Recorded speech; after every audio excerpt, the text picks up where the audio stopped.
Olá, bem-vindos ao podcast Inspiração para uma Vida Mágica, episódio número 386.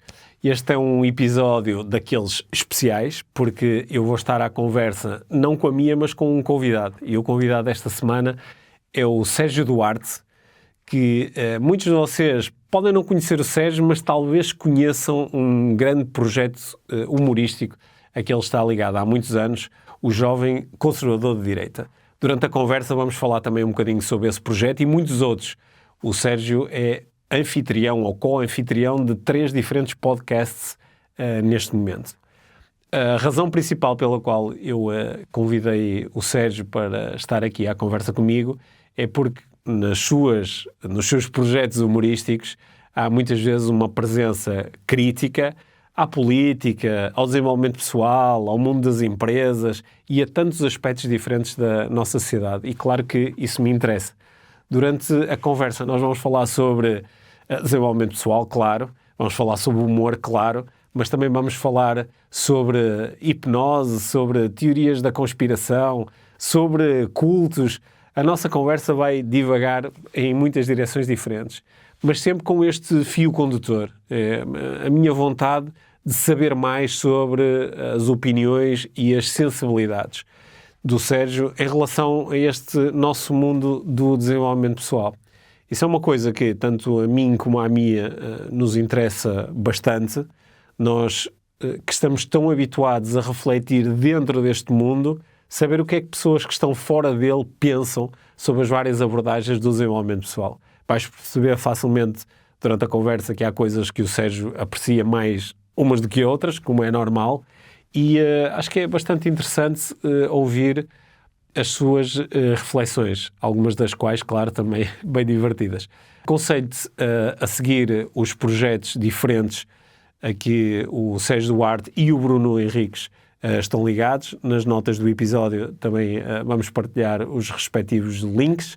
E, sem mais demoras, convido-te então a ouvir esta conversa com o Sérgio Duarte. Aí vamos nós. Este é o Inspiração para uma Vida Mágica, podcast de desenvolvimento pessoal, com Micaela Oven e Pedro Vieira. A Mia e o Pedro partilham uma paixão pelo desenvolvimento pessoal e estas são as suas conversas. Relaxa, ouve e inspira-te. Que se faça magia.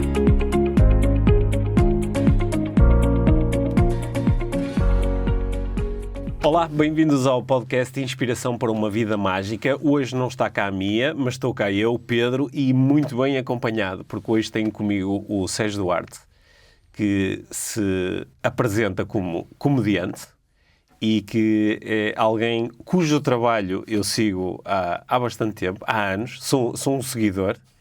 E, portanto, é com muito agrado que recebi a notícia de que o Sérgio ia estar aqui connosco e hoje vou aproveitar para fazer uma série de perguntas. Tenho muitas questões, muitas interrogações. Bem-vindo, Sérgio. Obrigado. Sim. Obrigado pelo convite. Sim.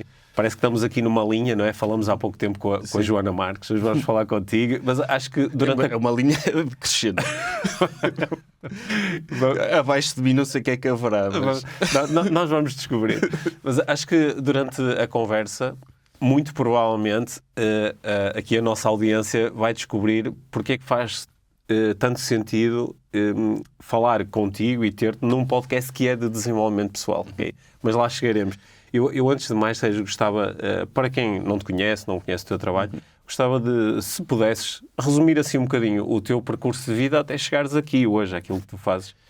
Sim, a parte da comédia sempre existiu na minha vida. Eu sempre gostei de escrever, sobretudo escrever, e aquilo que eu escrevia ia dar sempre ao disparate normalmente. Não conseguia manter um tom sério, então sempre gostei daquela coisa de tentar encontrar o tom cómico de tudo. Então escrevi durante muito tempo, para mim, e depois, eventualmente, por volta de 2015, conheci o Bruno Henriques, o meu amigo e companheiro da página Jovem Conservador de Direita.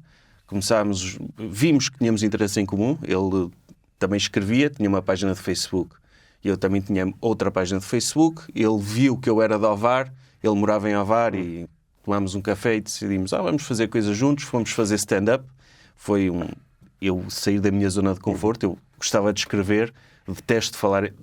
Não é detesto, eu detestava falar em público, não havia nada mais desconfortável para mim do que falar em público, e sobretudo com o peso de falar em público e fazer rir. Para mim seria um cenário de pesadelo, mas pronto, decidimos, fizemos stand-up e também, por volta de 2015, acidentalmente, começámos a fazer uns comentários políticos irónicos em personagem, a caricaturar aquela direita mais liberal, mais neoliberal, mais fundamentalista de mercado, na altura em que a geringonça ia tornar-se governo, e o pessoal da direita mais Passos Coelho estava com aquele pânico de a esquerda vai destruir todo o trabalho que fizemos, e nós começamos a satirizar esse pânico e criámos um pouco acidentalmente esta personagem jovem conservador de direita que cresceu mais do que aquilo que estávamos à espera.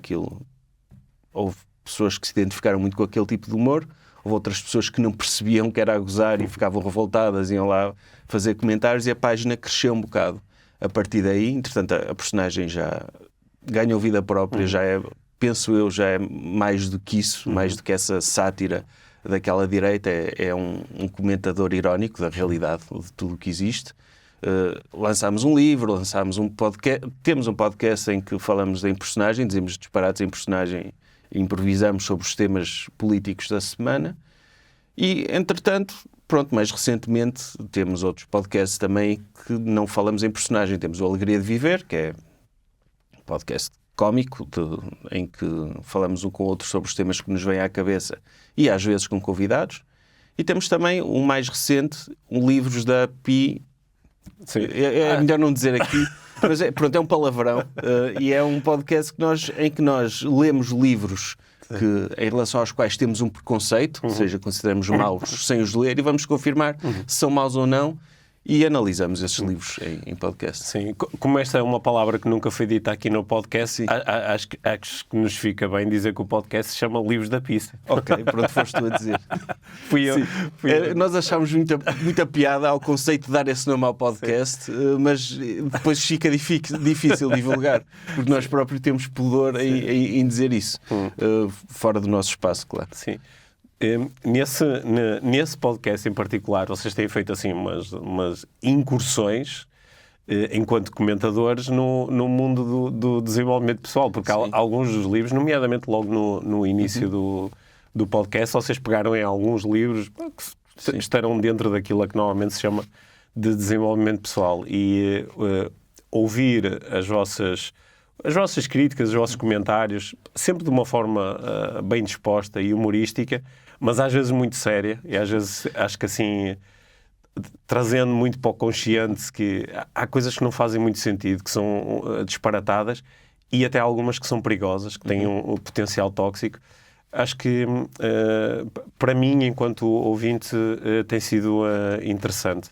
Sim, nós mesmo no jovem, nós satirizamos várias vezes a questão do desenvolvimento pessoal, mais a parte empresarial da coisa. Por exemplo, um dos primeiros sketches que nós tivemos era no canal Q, era um sem-abrigo que estava na rua e pedia ao doutor, à personagem, ajuda, uma esmola, e ele, de esmola nem lhe vou dar, tem aqui uma brochura para um curso de empreendedorismo, vá fazer pela vida, está resolvido o seu problema. E pronto, sempre achamos piada esse conceito, que é de pegarem num problema complexo, que é, sei lá, uma pessoa está desempregada ou uma pessoa está deprimida, e dar-lhe uma solução simples. Olha, faz isto, muda o mindset. Sim, isso é fascinante. Alguns dos livros, sim, que nós falamos, não é de propósito, aquilo não é um podcast sobre desenvolvimento pessoal. Calha de alguns serem, por exemplo, o Quem Mexeu no Meu Queijo, é um clássico. Que é um clássico, imagino que ajude muita gente, é uma fábula... Acho que foi o primeiro livro de desenvolvimento pessoal que eu li. A sério? E o que é que achaste do livro? Olha, ele foi-me entregue assim, para ler como sugestão de leitura pelo meu chefe na altura. Claro. Mas isso foi o ponto da nossa discussão. Típico, não é? Só que eu acho que na altura que li o livro, eu fui... por um lado aquilo interessou-me, despertou-me, até me inspirou um pouco. Demorou alguns anos a eu entender exatamente o que é que estava ali a ser proposto, porque o que estava a ser proposto era de facto um pouco tóxico dentro do contexto onde eu estava. Só que eu estava demasiado dentro do contexto para poder entender isso. E é por isso que hoje em dia, mesmo quando eu às vezes sugiro leituras de desenvolvimento pessoal, faço assim sempre muitos enquadramentos. Não sei, se calhar é de eu ser uma pessoa assim um bocado mais negativa, mais cética. Isso nem sempre é bom, atenção. Eu quando me dão essas coisas eu fico sempre de pé atrás. E a questão do quem mexer no meu queijo é, eu percebo que se sirva em situações específicas para passar uma mensagem simples de não podes pensar demasiado nas coisas, simplesmente faz. Mas isso também tem um lado pernicioso, que é, às vezes pensar é bom também.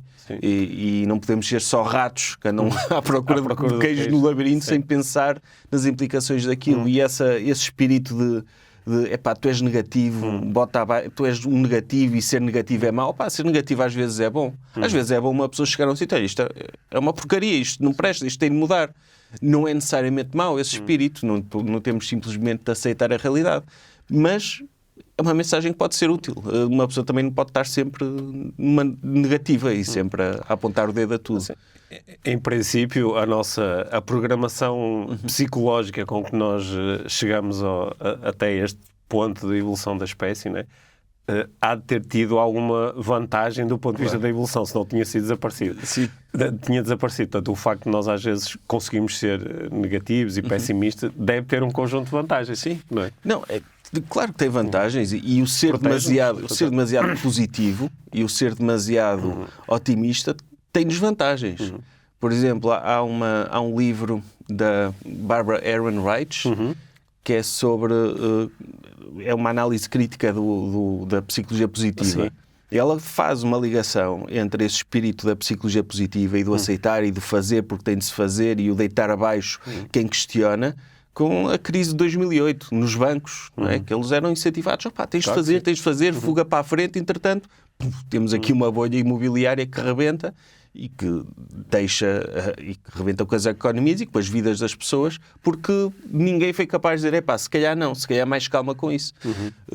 Portanto, também tem esse lado mau, ser muito, muito positivo. Eu acho que tem de haver um equilíbrio. Não podemos ser chatos nem idiotas. Acho que isso é bom também. Aqui, uma das coisas que sempre, a partir de certa altura, me começou a interessar no desenvolvimento pessoal, porque a minha entrada no desenvolvimento pessoal foi via... aprendi coaching, aprendi neurolinguística, depois mais tarde interessei-me pela hipnose. Portanto, a entrada foi clássica no sentido de olhar para o desenvolvimento pessoal com muita relevância para a segunda parte dessa expressão, para o pessoal. Não é? É sobre o indivíduo. É sobre o indivíduo dentro das suas circunstâncias, fazer o melhor que pode e criar melhores resultados e novas escolhas, opções, possibilidades. Só que com o passar do tempo e acompanhando muitas pessoas na prática, foi ganhando cada vez mais espaço a ideia de que o desenvolvimento pessoal faz sentido quando temos em consideração todo o entorno, quando temos em consideração as questões sociais. E eu acho que isso é uma das coisas que não está presente em muitas abordagens. E parece-me que quando eu ouço os vossos comentários, muitas vezes a atenção vai para aí, não é? Sim, não podia estar mais de acordo com isso, que é o pessoal é importante, mas nós existimos num contexto familiar, social, até político. Não é? Uma pessoa, quando vê as estatísticas, Portugal é o segundo país onde mais se consomem antidepressivos, isto quer dizer alguma coisa sobre o nosso contexto. Não está tudo na cabeça das pessoas. E sim, não se pode ignorar isso, e até porque é reconfortante, porque quando uma abordagem é só pessoal, tudo depende de ti, tu podes ser o que quiseres, não há impossíveis. Quando a pessoa falha, acaba por todo aquele fracasso, acaba por ser um peso demasiado pesado nos ombros dela. Às vezes é libertador dizer, a sorte tem um fator, deixa lá isso. Ou, vivemos numa economia que não te favorece, vivemos numa economia demasiado... em que as pessoas são avaliadas por números e não por aquilo que são, mas foca-te no teu lado pessoal, és boa pessoa, tens amigos, tens família. Pronto, se calhar estou a perder um bocado, mas sim, é libertador perceber que nem tudo depende de nós. E há coisas que controlamos, há coisas que não controlamos. É libertador e é honesto, não é? Porque é assim que é. É o que é, sim. Eu, por exemplo, acho assim, uma estrutura semelhante, não é? Quando as pessoas falam, lá, por exemplo, do American Dream, da possibilidade de te tornares milionário e teres muito sucesso, é bom perceber que essa possibilidade existe, se isso for um objetivo para mim, sim. Mas também eu sou... originalmente de formação sou economista, não é? Portanto, tendo a olhar para os números macro, não é? Claro. Que ok, tens aí um processo que permite atingir este resultado, mas quantas pessoas é que atingem este resultado? Sim. Porque se são poucas, então o processo se calhar não me interessa. Sim, assim. É isso, e são poucas e se o sistema está viciado à partida, porque depois há o conceito da meritocracia, não é? Que é... ok, é muito bonito uma pessoa acreditar que aquilo que tem deve-se ao seu próprio mérito, mas as pessoas não existem num vácuo. Claro.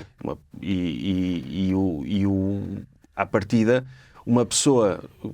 E nem vou mais longe. Uma pessoa que nasce em Portugal é privilegiada em relação a alguém que nasce no sul, no hemisfério sul. Não é? Em muitas áreas. Isto não é meu mérito, ter nascido em Portugal. Claro. Se eu tenho a vida confortável que tenho por morar num país dito desenvolvido, não serve ao meu mérito. Sim, da mesma forma que alguém que nasce na Etiópia não tem culpa se não se tornar milionária.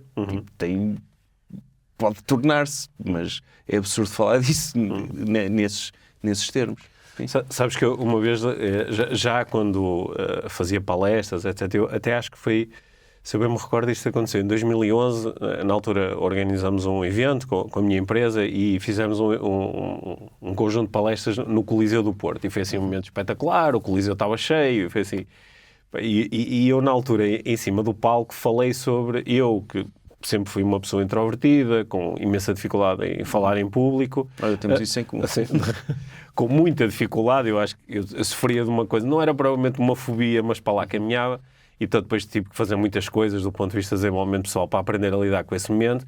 Mas depois, de repente, estava... E eu acho que na altura devo ter enverdado um bocadinho por um discurso de que hoje em dia me afasto bastante, mas era um pouco aquele discurso de, se eu consigo, tu também consegues. Qualquer coisa desse género. E a minha mãe estava na audiência e depois, uns dias mais tarde, ela deu-me um bocadinho na cabeça. Porque ela disse, Pedro, aquilo que tu disseste não faz sentido, porque tu quando estás ali em palco a falar... também estás a falar porque leste imenso quando eras miúdo, não é? Aos 16 ou 17 anos já tinhas lido mais do que a maior parte das pessoas lê na vida inteira. Isso é um conhecimento e um recurso que está em ti e que te permite fazer coisas quando estás no palco que outras pessoas não podem fazer. Ou podes ter alguma vantagem por... teres algumas preferências pelo pensamento abstrato, e isso são coisas que nós, quando atingimos um resultado qualquer, tendemos a individualizar o mérito, não é? É aquela ilusão do self-made man, não é? Fui eu que fiz isto sozinho. Sim. Mas é uma narrativa que interessa também, interessa politicamente que essa narrativa exista, porque desresponsabiliza. Porque quer dizer, a partir do momento em que cada um é responsável pelo seu destino, desresponsabiliza os políticos, quem manda, não é? Porque a partir do momento em que cada um é responsável pelo seu destino, eu não posso fazer nada, certo? Mais do que o que já faço. Não posso ajudar as pessoas, não preciso. Aliás, até é mau ajudar as pessoas. É mau porque ao ajudar as pessoas é injusto. Porque estou a dar uma desvantagem a alguém que não teria... Percebes? Tem esse lado perverso nós somos muita coisa, vivemos em sociedade e dentro disto há vários caminhos que podemos seguir. Sim. E não temos de estar... sim, essa narrativa. E vê-se muito, sobretudo... Eu acho que isso está pior. As redes sociais e os TikToks promovem muito isto. E depois, quanto mais condensada a mensagem, mais simplista, mais tóxica é. Sim. E mais alcance tem. E mais alcance tem. Depois é recompensado. E eu vejo os putos agora, sobretudo os rapazes, que vivem uma existência atomizada em casa. As pessoas saem menos de casa, vivem menos, há menos laços comunitários, passam tempo no computador e sentem-se naturalmente frustrados. E vêm aquelas TikToks misóginos dos Andrew Tates e dessas coisas, a dar-lhes uma resposta simples. E uma resposta simples, que às vezes eles precisam, que é, por exemplo, olha, cuida de ti, vai ao ginásio, sai de casa. Certo. Ok, mas depois agregada a uma mensagem super tóxica de misoginia, de que a culpa é das mulheres e que o lugar das mulheres em casa e que o homem é uma coisa e a mulher é outra. E isto, estas narrativas simples, para mim, sobretudo, é uma coisa que me incomoda, porque a realidade não é isto. A realidade é demasiado complexa para estarmos a reduzir a coisas binárias. Homens isto, mulheres aquilo, ricos isto, pobres aquilo outro. Não. Há um espectro de realidades demasiado complexo. Sim. Uma das coisas que a mim me frustra um pouco quando lido com esse tipo de abordagens e de propostas é que, normalmente, as próprias pessoas que fazem a proposta, que fazem a abordagem, se elas forem questionadas e estiverem dispostas a responder com honestidade, elas vão acabar por nos demonstrar que nem sequer para elas essa simplicidade funciona, não é?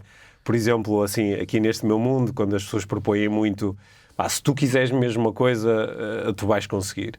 Mas a própria pessoa que faz essa proposta tem coisas que ela quer muito e que não consegue fazer acontecer.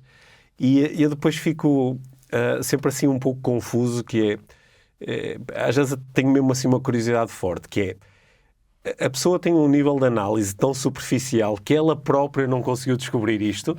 Ou seja, ela é um pouco ingênua nas suas propostas, ou ela está a agir só a partir de um ponto de vista de interesse pessoal, que é, eu tenho que dizer aquilo que gera para mim um resultado, ou que gera um reconhecimento, ou dinheiro. Pois, eu também não acho que seja por mal. Não acho que é por mal também. Acho que é isso, que é... uma pessoa reage a feedback. E se eu digo uma coisa e tenho um feedback muito positivo, eu vou continuar a repetir essa coisa. Porque ainda por cima uma pessoa diz, ok, não é bem assim, mas é positivo eu dizer isto. A mensagem é positiva. E quando é bem recebida, isso alimenta-me um pouco. Sim. No outro dia eu estava a ler algumas reações ao facto de uma pessoa muito conhecida internacionalmente, num mundo que eu já não sei se chama desenvolvimento pessoal ou como é que se chama no caso dele, que é o Russell Brand. O Russell Brand, muito recentemente, anunciou que se tinha convertido, não é? que era, a partir de agora era cristão. Ele até fez um vídeo que eu achei genial, que era ele a relatar todas as coisas que tinham acontecido na vida dele durante a primeira semana de cristianismo, não é? Que é como fez lembrar aquelas pessoas que estão a fazer dieta há uma semana e já estão a ensinar aos outros como é que se faz a dieta. Mas alguém fez um comentário que eu achei interessante, que ele estava a propor que isto é um exemplo do influenciador, que é influenciado pelas pessoas que influenciam. É a captura para a audiência, sim.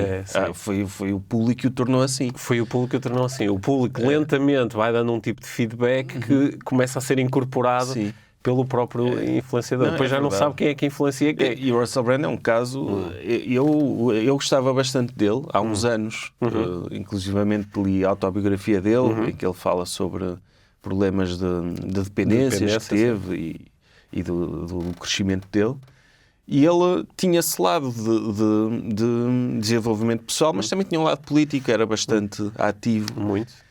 E de repente parece-me que as audiências e a pandemia e as vacinas e essas coisas tornaram-no... Ele foi-se moldando em função daquilo que o público queria. Sim. Virou completamente... Ali o compasso moral dele mudou completamente. Um tema que eu e a Mia temos explorado aqui no podcast, sobretudo a partir da pandemia, do início de 2020, porque nós gravamos muitos episódios durante o confinamento e foi um momento onde muitas pessoas despertaram para o desenvolvimento pessoal.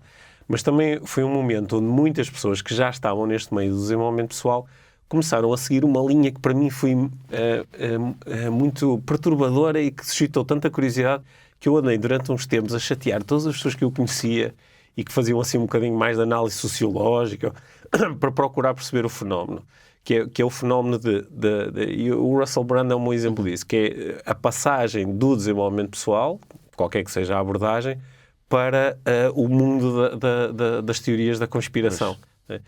E eu demorei algum tempo, depois dei de caras com um livro que se chama Conspirituality, que eles têm um podcast também, onde fazem muita desconstrução destes temas, e onde eles faziam uma proposta, aliás, na altura nós até gravamos um episódio inteiro aqui no podcast, que propunha que certas abordagens do desenvolvimento pessoal alertam-nos, ou têm assim os pressupostos, o pressuposto de que nada é o que parece, nada acontece por acaso e as coisas estão todas ligadas, não é? Que está muito presente naquelas ideias do The Secret, não é? Da atração, da manifestação, aquelas ideias do desenvolvimento espiritual, que todos os desafios com que tu lidas são desenhados para te ajudar a progredir, não é? E que esses 3 preceitos, curiosamente, são os mesmos das teorias da conspiração, não é? Que é nada acontece por acaso, nada é o que parece e tudo está ligado. E então há assim um pipeline que de repente, quando dás por ti, estás a receber teorias da conspiração e a dizer, ok, isto faz sentido. É interessante, isso também me fascina. Há também a questão das vacinas, não é? Normalmente esse pessoal é todo pelos produtos naturais e já tinha alguma coisa anti-vaxxer. E quando uma pessoa entra pelo negacionismo das vacinas e pelo anti-vaxxer, depois vem... Porque uma conspiração não vem sozinha, certo, não é? Certo. Vem tudo atrás, porque é tudo uma narrativa que é uma narrativa completa que explica tudo. É tudo uma conspiração, é tudo... querem nos controlar, querem nos dominar, querem nos... Explica sem ter que explicar, não é? Porque uma das vantagens das teorias da conspiração é que tu podes, por exemplo, dizer estas vacinas é um esquema para eles nos controlarem, não é? E eu pergunto, mas eles quem? E tu dizes, isso eu não sei, não é? Mas controlar como? Com que objetivo? Pois, isso é que eu gostava de saber. Eu acho isso espetacular. Que é uma teoria que não precisa de grande sustento, não é? Mas faz sentido, porque de facto há uma minoria de gente muito poderosa que controla muita coisa e já é responsável por atrocidades no mundo. E não é muito difícil uma pessoa passar da ideia que é real, de que há 1% da população que controla tanta riqueza como os 40% mais pobres, para dizer... eles são lagartos e querem descontrolar. Tipo, a segunda é absurda, a primeira é um facto. Eu não acredito em teorias da conspiração. Em geral, acho que somos demasiado desorganizados e incompetentes para essa conspiração toda.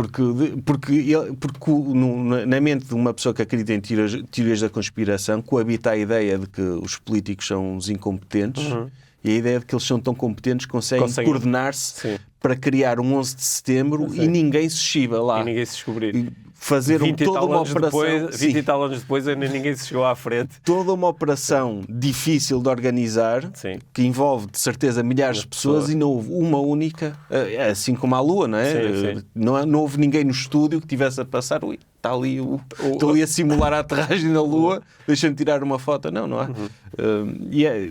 Mas isso é fascinante. Acho que eu também li um livro sobre o QAnon, as teorias do QAnon, que é a teoria segundo a qual existe um governo sombra americano nos Estados Unidos que quer destruir a democracia. O Trump era a pessoa escolhida para salvar a população desse governo.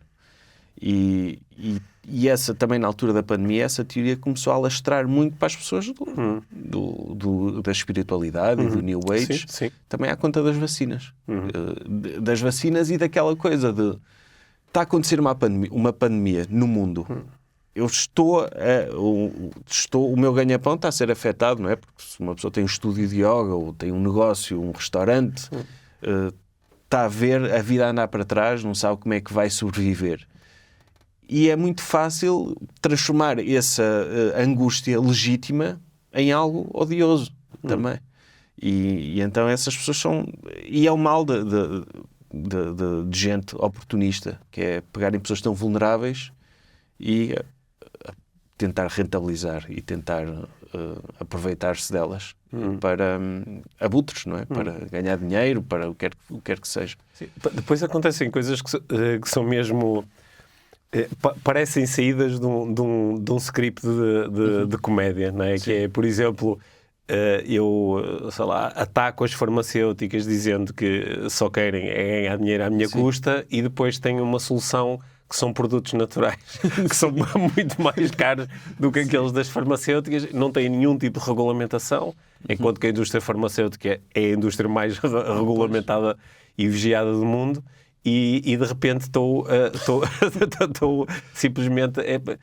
Parece quase assim um capitalismo perverso em ação, não é? Estou a criar aqui uma concorrência, estou a tentar anular a minha concorrência através de difamação para depois ganhar eu aqui controle do mercado. Sim, apanhar alguns restos daquilo que cai no chão, sim. E à custa da saúde das pessoas. A única teoria da conspiração que para mim às vezes faz um pouco sentido, não é? Porque as boas teorias da conspiração partem de alguma coisa que é factual, não é? E aquela que faz assim, que eu às vezes me conecto e digo, isto não é totalmente disparatado, é a teoria da conspiração sobre as teorias da conspiração, não é? Que propõem que façam a um sistema que é obviamente desequilibrado, não é? Os nossos sistemas sociais são desequilibrados no sentido em que há pessoas que têm muito mais privilégio, têm muito mais dinheiro, têm muito mais possibilidades, têm muito mais saúde, que a forma que essas pessoas têm de manter o sistema é dispersar a atenção das outras pessoas em relação ao sistema em si. Então é muito mais...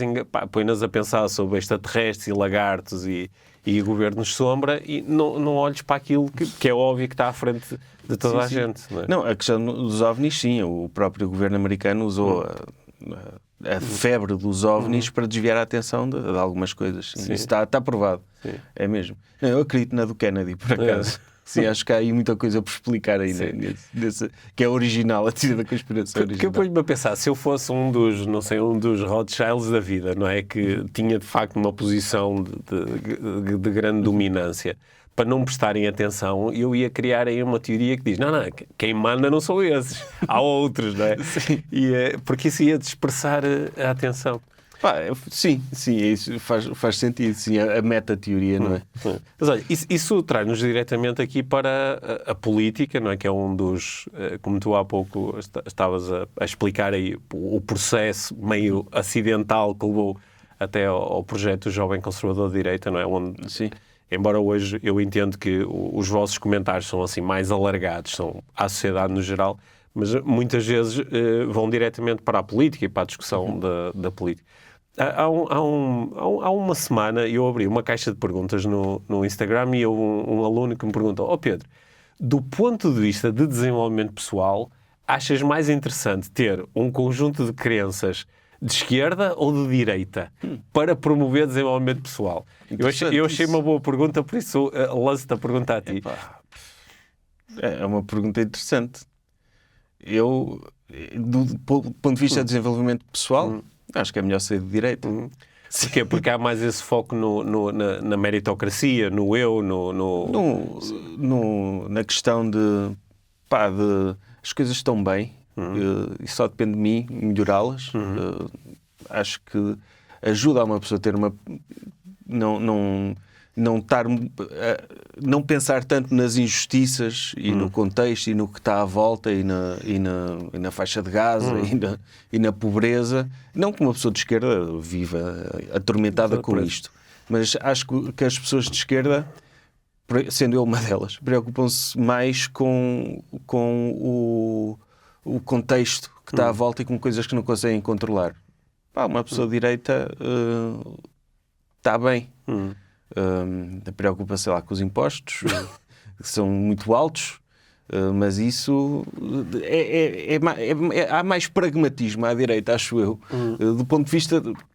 Mas lá está, é complicado responder a essa pergunta. É difícil, não é? Aliás, é impossível. A minha resposta é estúpida. Sim, ainda assim eu posso partilhar contigo a resposta que eu dei nas redes sociais. Sim, mas a minha resposta é estúpida. Apaga, porque não faz sentido pôr as coisas nesses termos, porque isso...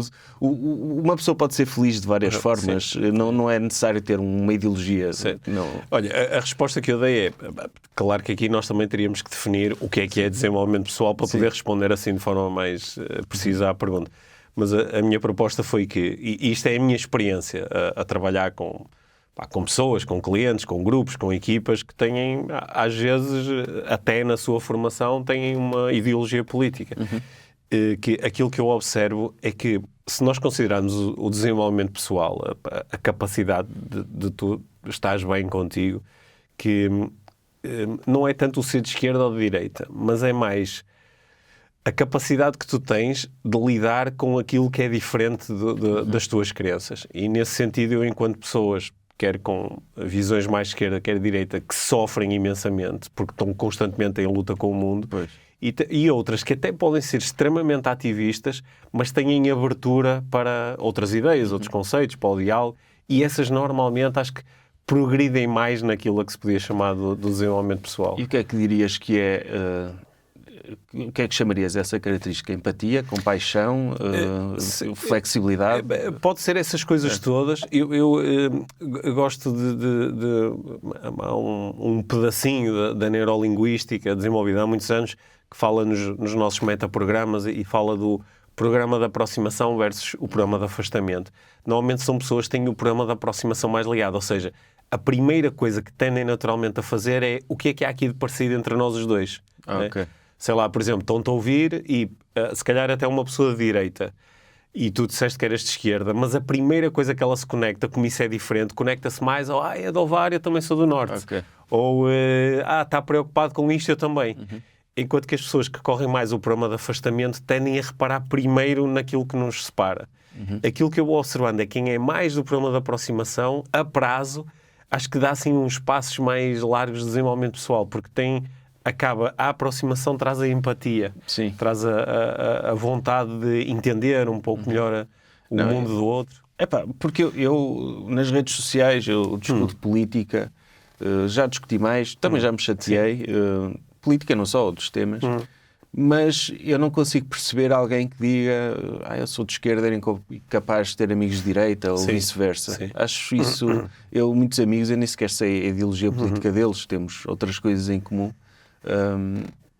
Acho que é importante, e há valores fundamentais que eu se calhar era incapaz de ter amigos que não partilhassem certos valores fundamentais que eu tenho, que não são de esquerda ou de direita, são valores de, sei lá, de tolerância, de coisas fundamentais, mas sim, não acho que seja determinante isso para as pessoas serem amigas ou terem uma relação, se ligarem. Mas quando me colocaste essa questão, foi quase tipo um espelho para mim. Eu a pensar, eu seria mais feliz se fosse direita ou assim como sou. E pensei, se calhar se fosse direita não tinha algumas preocupações que me afetam à noite, mas não dei aquele salto de empatia que se calhar uma pessoa direita também tem as coisas delas. Claro. E eventualmente também podíamos ter aqui o oposto, não é? Que era uma pessoa de direita a dizer a minha vida era mais fácil se fosse de esquerda. Pois é isso. A minha vida era mais... Olha, não trabalhava tanto, culpava o Estado. Sim, é verdade. A minha reação a essa pergunta foi um bocado estúpida, mas concordo com a tua resposta.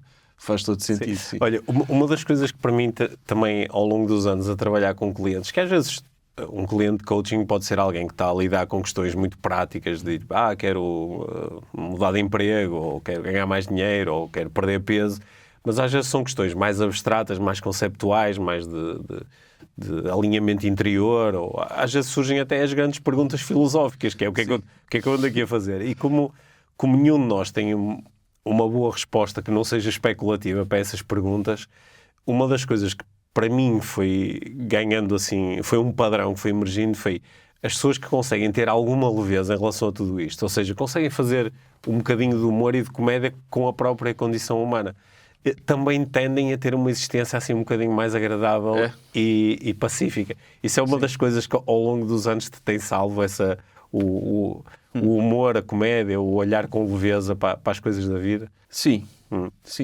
acho que é essencial. Se não fosse isso, estava tramado. Aliás, é um escape que eu tenho. Quando as coisas não estão a correr bem, faz-me bem. Escrever um texto, rir um bocado, fazer ir a um podcast, é um escape, ajuda-me no fundo é escapar um pouco da realidade e é pensar de uma forma... Como é que eu ia dizer isto? É refletir sobre as coisas. Eu não quero chamar de terapia, porque não é terapia, mas pode ter efeitos terapêuticos. É isso. É por aí. Não sei se é a leveza com que olho pelas coisas, é um hobby que me deixa feliz. Mas às vezes é uma forma de... Eu habituei-me às vezes, até em relação a alguns temas sociais, que têm alguma complexidade, a observar, deixa ver o que é que o doutor diz. E vou espreitar a vossa página, porque vocês têm uma forma assim um bocadinho paradoxal de olhar para as coisas, não é? Dão-lhes uma volta. Eu ainda no outro dia mandei um dos vossos textos para os meus filhos a propósito de situações recentes de violência xenófoba, não é? Em que vocês faziam uma proposta que era espetacular, que dizia, pois, isto de facto a xenofobia é um problema, portanto temos que acabar com a imigração. Não é? Que é uma forma assim, humorística de dar a volta à coisa, mas que promove reflexões muito interessantes. Sim, é verdade. Se não houvesse alguém para odiar... Sim. Não havia ódio. Sim, não havia ódio. Sim. Mas é um bocado o que, no fundo, quem acaba levando ao absurdo é essa a proposta que é feita. Não vamos fingir que as pessoas não existem. Vamos fingir que olha, varrer para debaixo do Mediterrâneo, não é? Sim. E deixá-los morrer ali. E ignorar que são seres humanos que estão ali, que precisam de ajuda, que estão à procura de uma vida melhor. E se fingirmos que eles não existiram, se não lhes abrirmos as portas, se não tentarmos ajudar, olha, é como... Qual é que é assim o percurso mental que vocês fazem para chegar até essas propostas? Imaginam o que é ser alguém que acredita nisto? Neste momento já é tão automático nem dizer responder. Já escrevemos tantos milhares de páginas com aquela personagem, já querem revistas, espetáculos ao vivo, horas e horas de podcast, que é como se fosse alguém que vivesse connosco. Portanto, já sabemos a coisa estúpida que ele vai pensar sobre todos os assuntos. Mas para quem é consumidor dos vossos textos, mesmo tendo uma ideia de para onde é que isto pode ir, muitas vezes continua a surpreender. Ainda bem, porque às vezes uma pessoa, tendo em conta como o panorama mediático está e degradou-se muito nos últimos anos, desde que começámos, a discussão política tornou-se super infantil e super básica nos últimos anos. É uma coisa recente, em Portugal. Não, as coisas super... vemos políticos a entrarem por um populismo que não faz sentido nenhum. E uma pessoa às vezes... Eu às vezes vou escrever textos e desisto de escrever. E já disse isto tantas vezes. Já estou farto deste tema, farto deste assunto, porque é básico. E há quem diga, vocês agora com isto têm material. Não, as piadas já estão feitas, já não há nada de complexo para analisar, já não há nada de surpreendente. Aliás, vemos políticos que não são figuras satíricas a ser ainda mais ridículos do que a figura satírica, a serem ainda mais básicos e mais bidimensionais do que um palhaço que nós criamos. Então, isso dificulta-nos mais do que ajuda.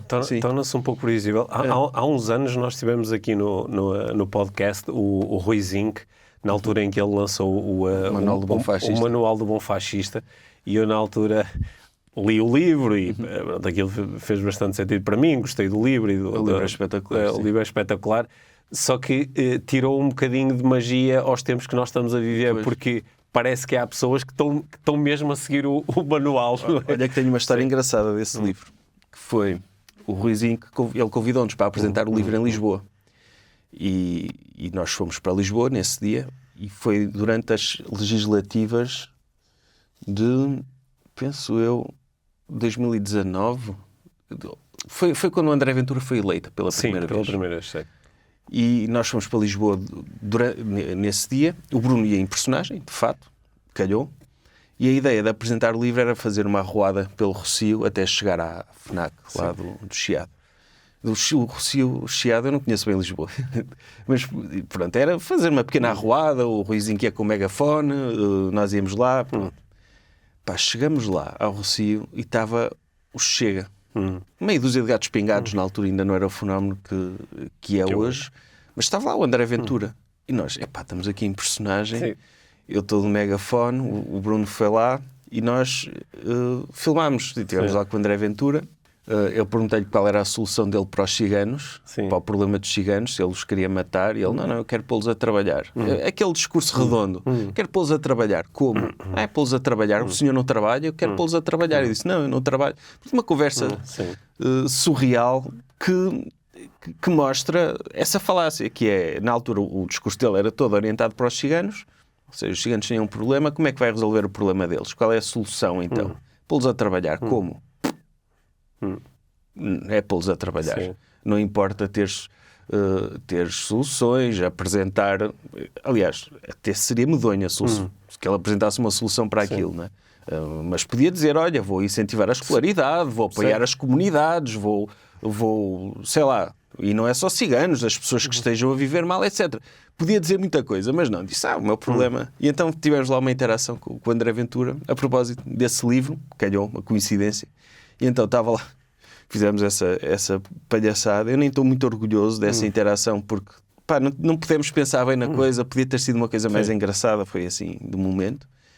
E estava lá o Manel Matias, o pai da Rita Matias, que na altura era candidato a deputado, e ele pediu para tirar uma fotografia com o Bruno, em personagem, por algum motivo. E o Bruno, ok.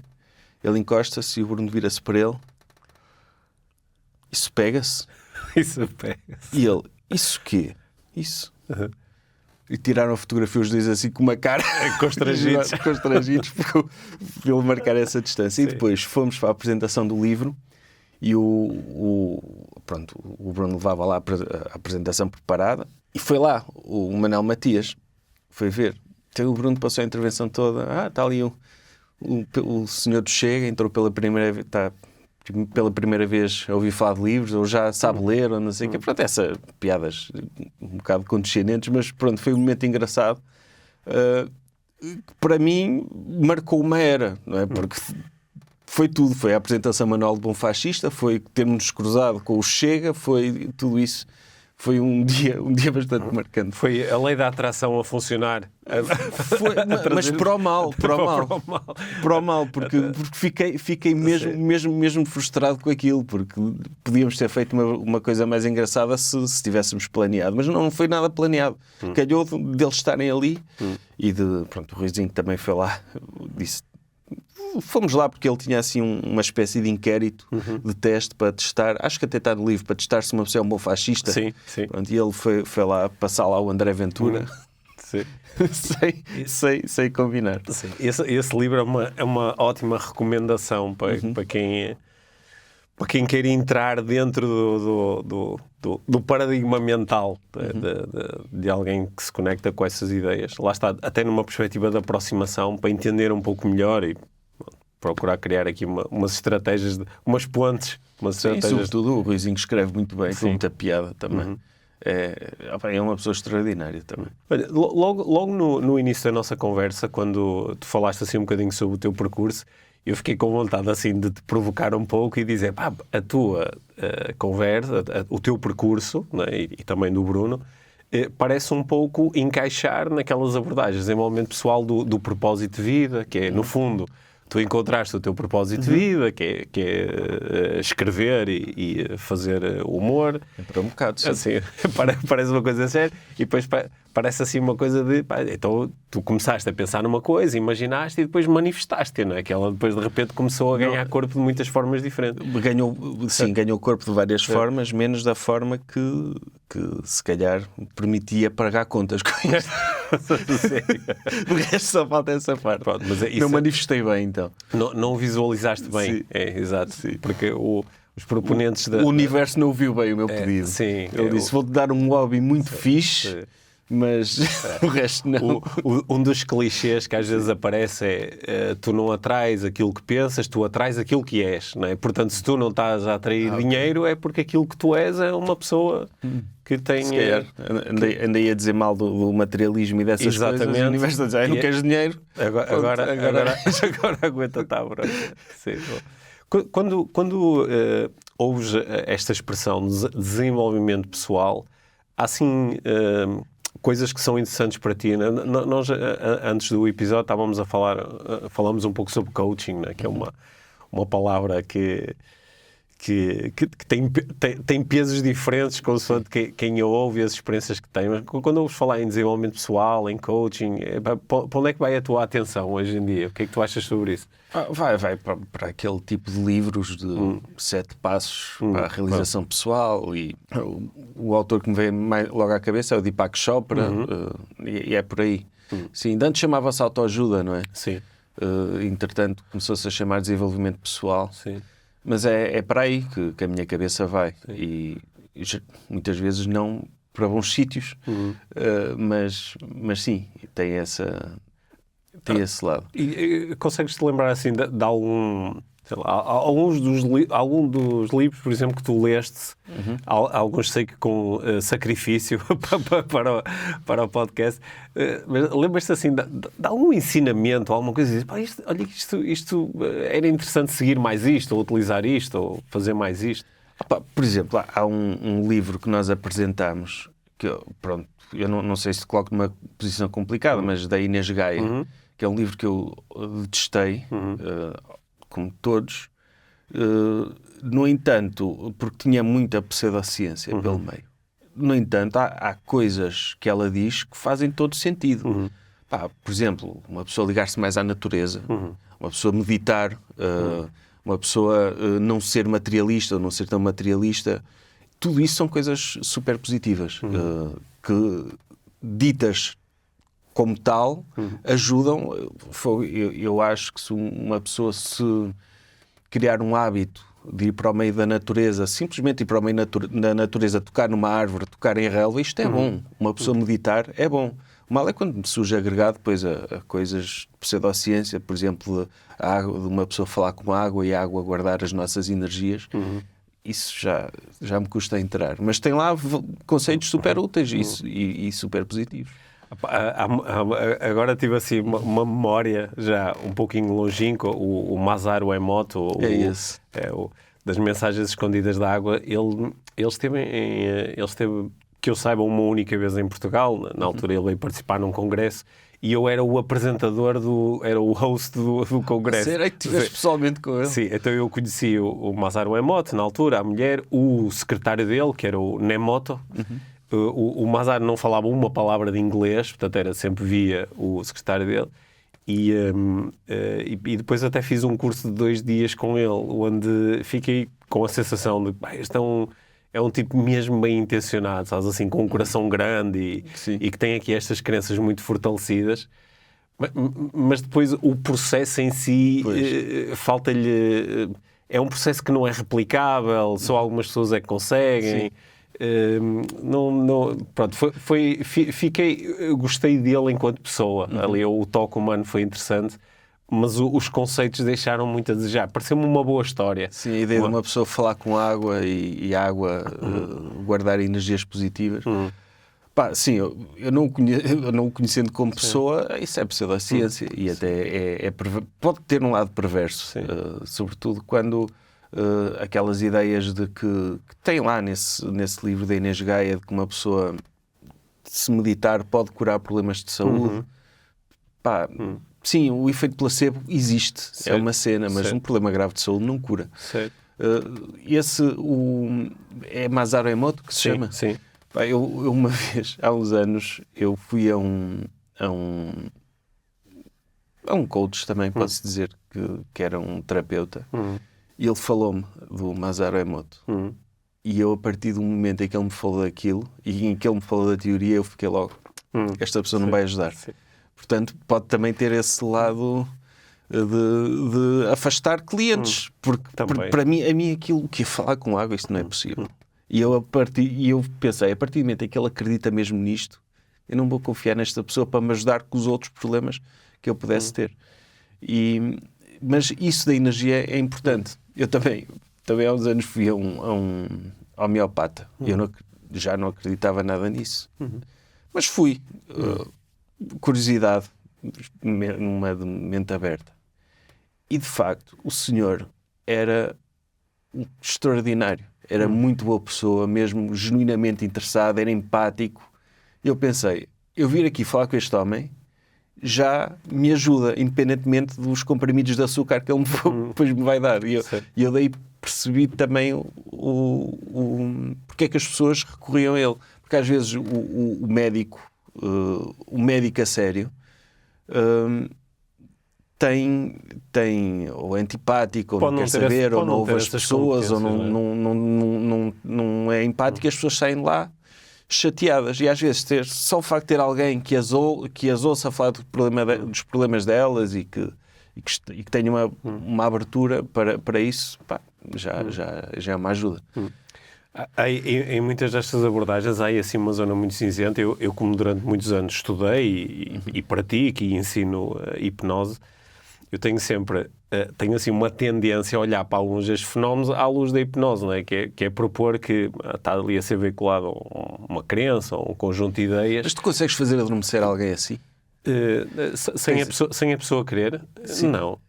Não, isso não existe. Pois eu quando vejo esses espetáculos de hipnose, eu penso, isto não ia funcionar comigo. Isso não existe.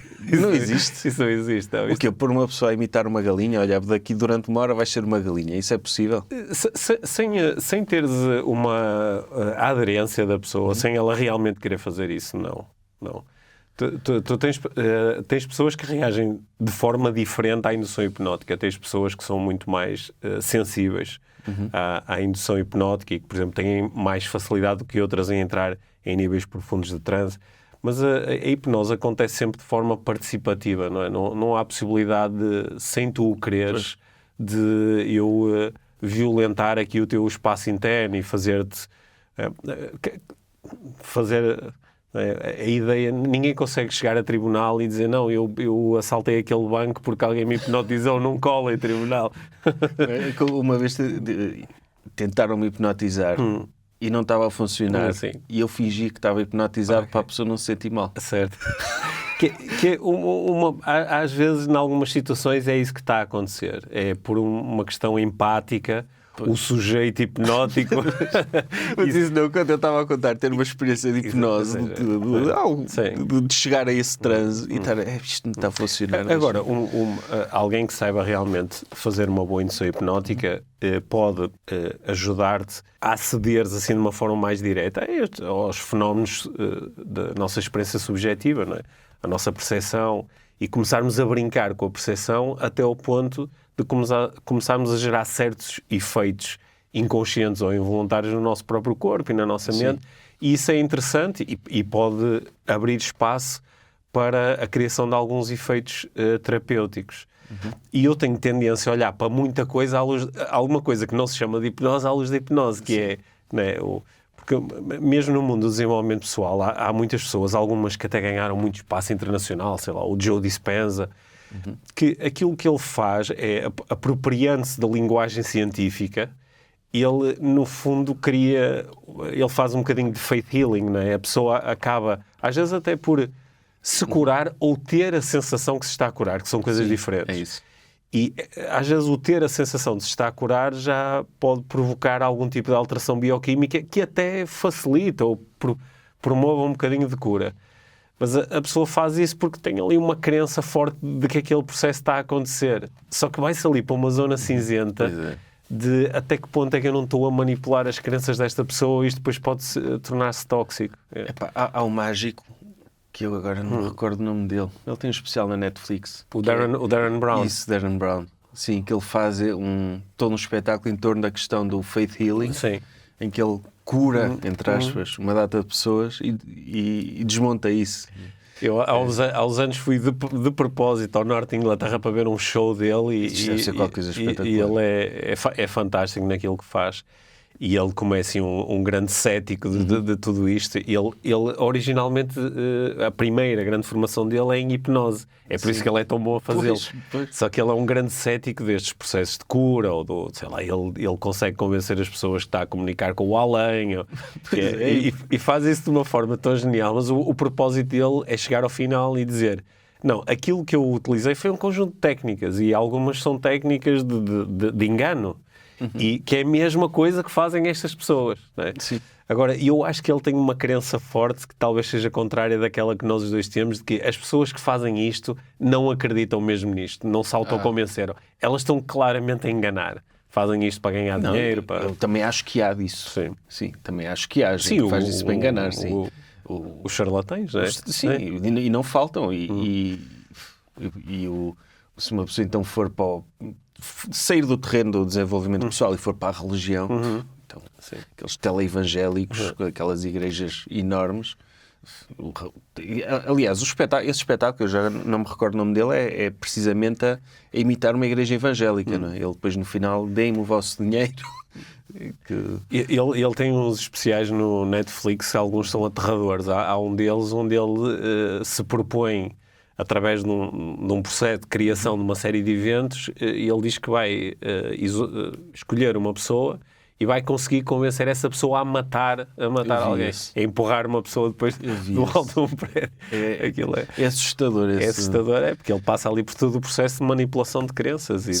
Sim, nós estamos a falar de cultos. Nós estamos a falar de cultos e é esse processo o processo que ele psicológico que ele faz para convencer, não se sabe se, não vou fazer spoiler, mas para convencer ou não essa pessoa a cometer homicídio, é manipulação, técnicas de manipulação pura. E eu acho que é importante, esse trabalho é importante as pessoas verem esse documentário para pensarem nelas próprias. Eu não sei, se tu já ouviste falar provavelmente já, das experiências do Milgram? Sim.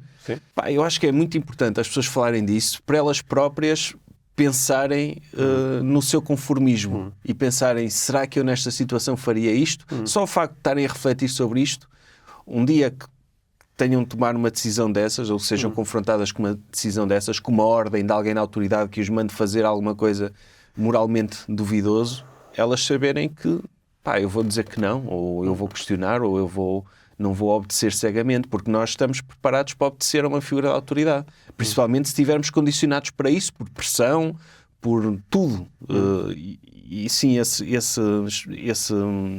programa explica muito, muito bem esse processo mental. Ele utiliza aí a criação de uma sequência de sims, não é? Que é pedir pequenas coisas, não é? É isso. Que normalmente começa-se por coisas muito pequenas. Podes-me chegar este copo, mas depois vai-se escalando, não é? Até chegar a uma coisa tão grave como empurra essa pessoa de um prédio abaixo. Mas isto está muito presente nos cultos. Eu concordo contigo que nós ganharmos consciência disto nos ajuda às vezes a entender os processos que outras pessoas estão a tentar criar connosco. É que na experiência de Milgram, em que ele colocava os voluntários numa sala a dar choques progressivamente, com uma voltagem progressivamente mais alta, a alguém que era um ator, as pessoas não sabiam que era um ator, e que reagia a esses choques. E quem estava a ordenar que desse esses choques era alguém de bata, uma figura de autoridade, que dizia agora aumenta, e a pessoa, como se tinha comprometido a obedecer às ordens dessa pessoa, acabava por aumentar até um ponto em que dá uma voltagem tão alta que a pessoa deixa de reagir. Ou seja, a pessoa que está na experiência começa a acreditar que matou, ou que pode ter provocado danos irreversíveis. Sim, se eu bem me recordo, o próprio voltímetro havia uma altura em que dizia tipo perigo de morte. E ele dizia que continua a aumentar. E 65% das pessoas iam até ao fim. Ou seja, o mais provável é nós irmos nessa situação, nós fazermos isso. Portanto, é importante pensarmos nestas coisas e percebermos que não podemos ser conformistas sempre, ou obedecer sempre à autoridade, temos de questionar, temos de por mais que nos custe. Mas sim, a manipulação também tem muito. Mas nós dizemos que quando se apresenta a experiência de Milgram a audiências, 95% das pessoas dizem eu não, se fosse comigo não. Sim, porque nós não temos noção da força destes vieses e destes processos inconscientes, nomeadamente deste seguir a autoridade. Aliás, isso foi uma das coisas que foi muito explorada durante a questão das campanhas de vacinação, não é? Que era propor-nos, não é? Uma das teorias da conspiração, propunha-nos que aquilo que está a acontecer é um passo para ver até que ponto é que tu és obediente, para depois a seguir te propor coisas maiores. Sim, é verdade. Sim. É verdade. Pá, mas aí, se é um médico, se é alguém a dizer que é o melhor, eu acredito, né? Tem de haver algum tipo de autoridade científica, não é? Sim, isto para falar dessa falácia, porque são coisas completamente diferentes, não é? Não é tomar uma vacina, não é propriamente matar alguém. É simplesmente tomar uma vacina. Dizes tu. Sim, é verdade, sim. Olha, eu acho que nós agora ficávamos aqui... Temos muito tema de conversa, mas estamos assim mais ou menos em cima do tempo que temos aqui para o episódio do podcast. Eu gostei muito das coisas todas sobre as quais conversamos. Ainda fiquei aqui com os temas por explorar. Gostava de fazer uma última pergunta, que é a pergunta que nós fazemos sempre aos convidados do nosso podcast. O nosso podcast chama-se Inspiração para uma Vida Mágica. Foi lançado em 2017. Há pessoas que se relacionam de forma muito diferente com esta ideia de vida mágica, porque algumas vão para a cena da fantasia e do segredo. Hogwarts. Nós, ao longo dos anos, fomos propondo que, para nós, eu e a Mia, a vida mágica acontece quando nós lidamos bem com a vida tal como ela é.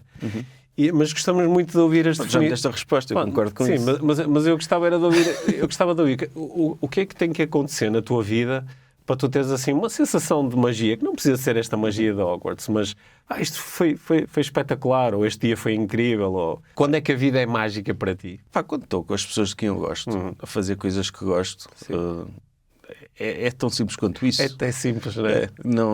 Não ser um idiota, sobretudo.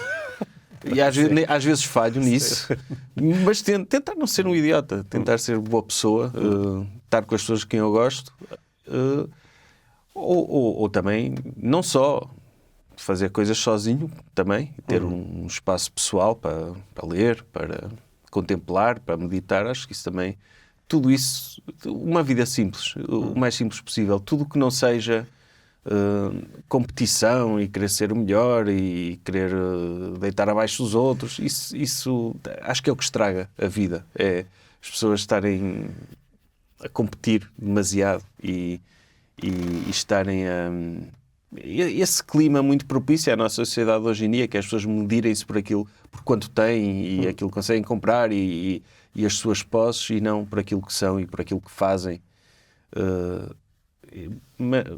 Eu peço desculpa, eu não estou habituado a falar a sério nestes contextos. Era o que eu tinha dito. O meu mindset normalmente quando entro num podcast é vou dizer a coisa mais estúpida que me vem à cabeça. E então tu fazes-me essas boas perguntas. Sim. E colocas-me numa posição em que eu me atrapalho todo. Porque há um lado de ti que quer ir logo para... Não é que há esse lado e há o meu lado dentro de mim que está a dizer, isto que estás a dizer é tão estúpido, cala-te, não sabes o que é que estás a falar. E então este conflito faz-me ser pouco eloquente. Sim. Mas sim, é isso, é estar com as pessoas que eu gosto. Olha, mas por acaso este comentário eu acho mesmo importante, porque esta capacidade que nós temos de fazer meta-comentário, não é? De nos observarmos. Sim. E às vezes, isto acontece comigo, eu no outro dia estava a fazer uma palestra e ainda por cima era num cenário onde estavam famílias que estão a acompanhar crianças que estão internadas em hospital, algumas no Instituto de Oncologia, portanto, em situações muito graves. E eu estava a fazer uma palestra sobre desenvolvimento pessoal e a falar sobre vida mágica, juntamente com a Mia. E houve um momento em que eu tive que partilhar com as pessoas que havia uma parte de mim que estava a dizer, isto que eu estou a dizer é estúpido, ou é redutor, ou é simplista perante uma situação como esta. E eu acho que aqui, no mundo do desenvolvimento pessoal, eu acho que nós ganhávamos em ter mais esta voz. Sabes, esta voz crítica de que isto que eu estou a dizer se calhar é estúpido ou é demasiado simples.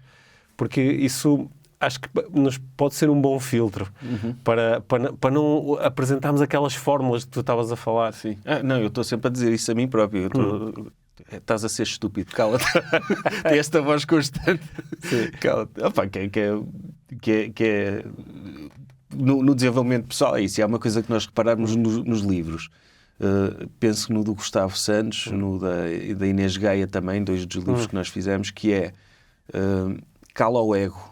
A Inês Gaia até tinha uma técnica que é dar um nome ao teu ego. Por exemplo, o meu ego chama-se Gonçalo. E dizer, cala-te, Gonçalo. De lado, eu agora vou ser eu. E isso percebo.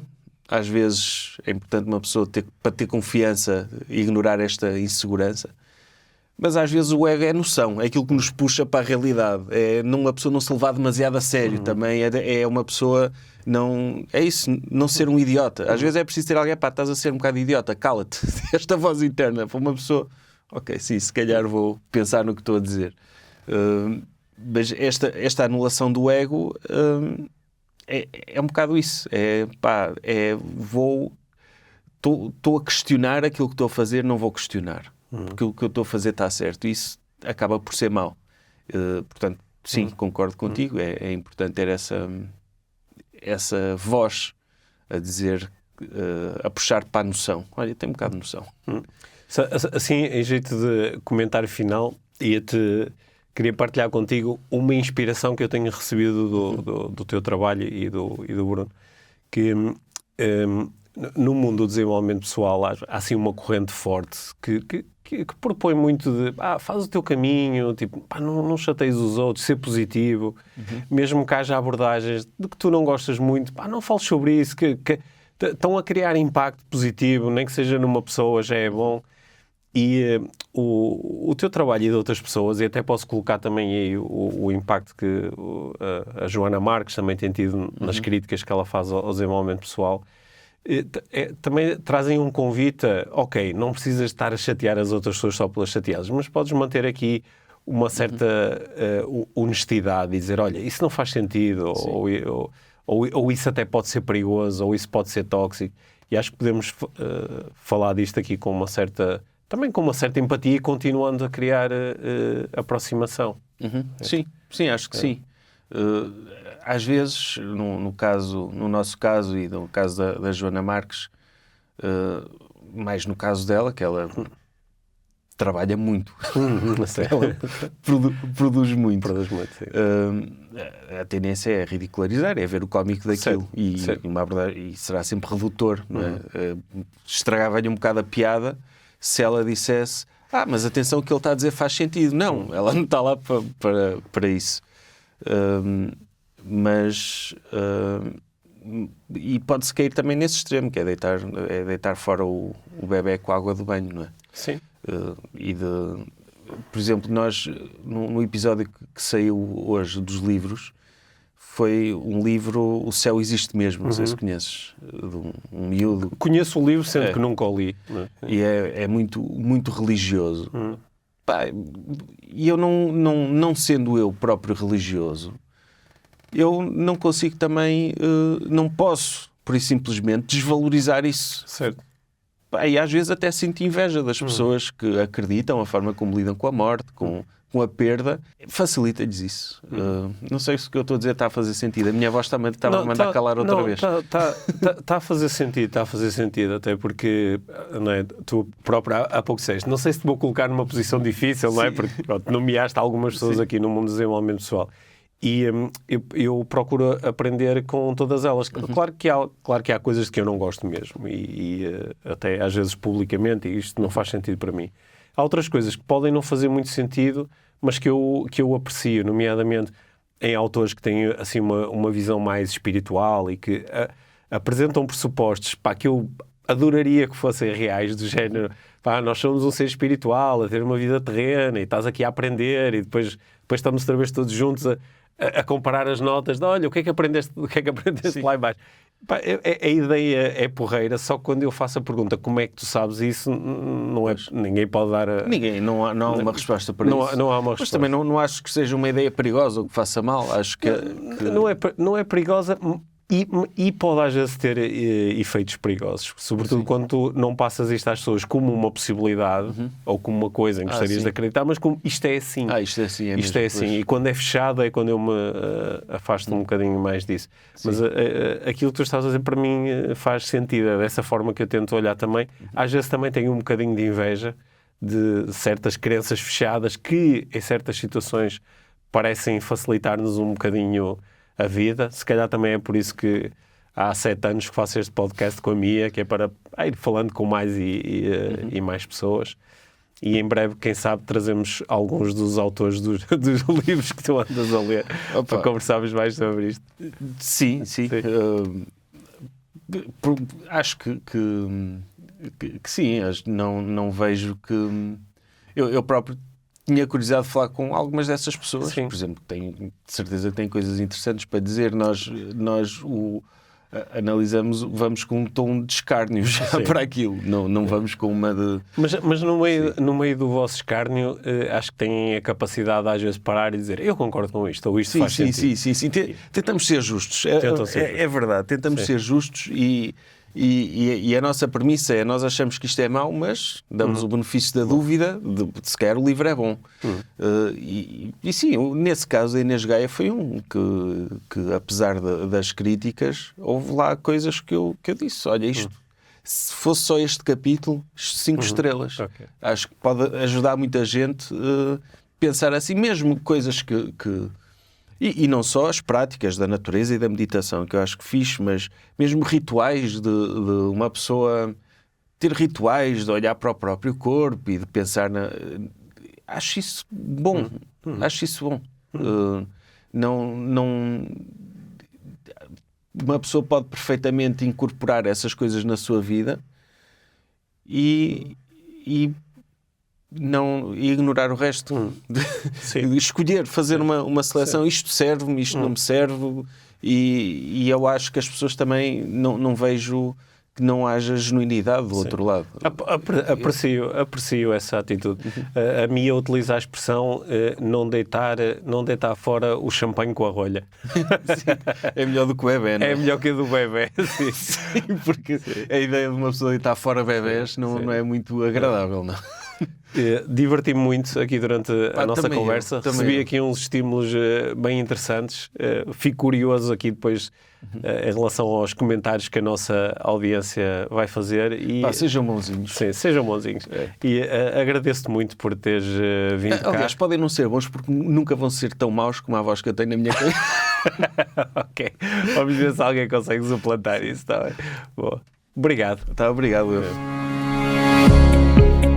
Obrigado por teres ouvido este episódio de Inspiração para uma Vida Mágica.